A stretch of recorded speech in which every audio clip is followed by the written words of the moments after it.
Maswerteng hapon po mga ka-STL. Narito na po ang resulta ng STL Bulacan para sa araw na to, second draw. December 7, 2025, araw ng linggo. Naway ang mga natayaan niyo pong mga numero kanina ay manalo nawa ngayong hapong ito, 4 PM. Kaya't kunin niyo na po ang inyong mga ticket. Narito na po ang resulta. Ang mga numerong nanalo sa STL Bulacan ngayong hapong ito, December 7, 2025.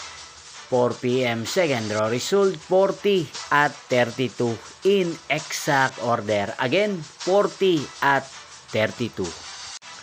At ngayong hapong ito sa STL Bulacan, natin pong i-shoutout si Ate Wena ng Bulacan. Araw-araw pong nanonood sa channel na to. Shoutout po sa inyo Ate Wena. Sana po ay nasa maayos kayong kalagayan. At sa lahat po ng mga taga Bulacan, shoutout po sa inyo. Inyo pong napanood ang resulta ng STL Bulacan.